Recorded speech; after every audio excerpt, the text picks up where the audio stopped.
Continuando. Quando os meus elétrons saem do zinco e vêm para o cobre, ou seja, sai de quem oxida para quem reduz, tá? Os elétrons sempre saem de quem oxida para quem reduz. Quando isso acontece, aqui vai receber os elétrons. Então, o que acontece? Ó, na lâmina aqui, ó, de cobre, já tem o cobre zero, ou seja, o cobre com NOx zero, que é o cobre sólido. Aqui na solução, eu tenho o cobre 2+, e o SO4 2-, tá? Quando eu recebo os elétrons, esses elétrons vão procurar alguém para se ligar, né? Para entrar no átomo de alguém. E eles vão achar o átomo de cobre, que estão faltando 2 elétrons aqui na solução. Então, quando os elétrons chegar aqui, esses átomos de cobre que estão faltando 2 elétrons na solução, vão começar a se depositar na célula, né, ou célula de cobre, tá? Então, o que acontece? Quem reduz recebe elétron e, ao mesmo tempo, aumenta a sua massa. Porque os íons de cobre que estavam aqui dissolvidos vão começar a se depositar na semicélula de cobre. Aí, o que acontece? Quando isso acontece, o cobre aqui vai ficar em menos concentração e o SO4 2-, o sulfato, vai ficar em maior concentração. Não é isso? Para balancear isso, para não ficar aqui uma solução negativa, para neutralizar, os íons positivos da ponte salina, no caso aqui do exemplo K+, vão se direcionar para cá, tá? E vão neutralizar essa solução que tem muito SO4 2-. Beleza? Então, uma coisa que sempre falam, ó, fluxo de elétrons é pelo fio metálico, não tem elétrons passando na ponte salina. E fluxo de íons é pela ponte salina, não é pelo fio metálico. E o que mais vocês têm que saber? Vocês têm que saber quem oxida, quem reduz, tá?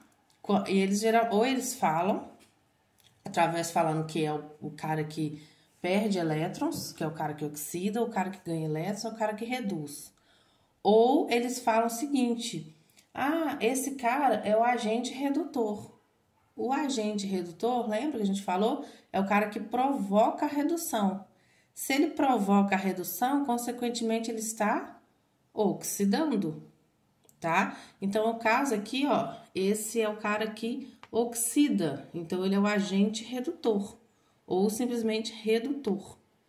E esse aqui é o cara que reduz, então ele é o agente oxidante ou simplesmente oxidante, tá? Outra coisa,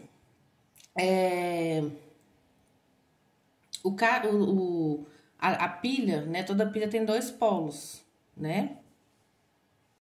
Que é o polo positivo e o polo negativo, tá? Bom, o polo positivo é o de maior diferença de potencial, né? De maior potencial, desculpa. E o polo negativo de menor potencial. E os elétrons vai de quem tem menor para quem tem maior, tá? No caso, os elétrons não vai de quem tem menor potencial para quem tem maior potencial, né? Do polo negativo para o positivo. Quem tem menor potencial potencial, né, menor energia, vai ser o cara que oxida, tá? E o cara que oxida, lugar que fica, né, a pessoa que o elemento que oxida é chamado de ânodo ou anodo, né? Quem oxida é o ânodo. E o lado do elemento que reduz, que é o que vai receber os elétrons, né, que é o lado positivo, é o cátodo, tá? Então, ó, na pilha, o cátodo é o positivo e o ânodo é negativo. Na eletrólise, o positivo com o negativo inverte, tá? O que nunca inverte? Que o cátodo é onde reduz e o ânodo é onde oxida. É só lembrar assim, ó, vogal com vogal, consoante com consoante. Cátodo reduz, ânodo oxida. Alguém já deve ter visto falar do CRAO. CRAO com O, né? G-R-A-O. Que é G não, gente. C, né? CRAO. C-R-A-O. Cátodo reduz, ânodo oxida. Sempre, tá? Isso em pilha e eletrólise, sempre, sempre, sempre. O que muda é que na pilha o cátodo é positivo e o ânodo é negativo. Na eletrólise é o contrário.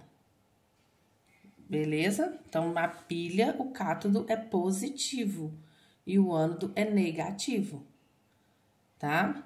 Então, vocês têm que guardar essas coisas, ó. Vão guardar que é reação espontânea, que o cátodo é positivo, o ânodo é negativo, quem reduz, quem oxida, tá? Quem é o agente redutor, quem é o agente oxidante. Vocês vão guardar isso. Aqui está tudo explicado bonitinho para vocês, como é que funciona, tá? O que acontece.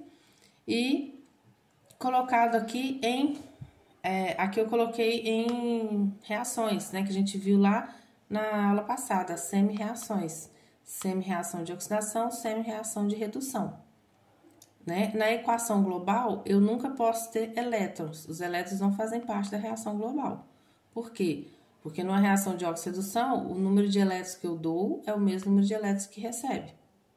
Então, eu tenho que ter um cancelamento dos elétrons, para na equação global eles não estarem aqui, tá?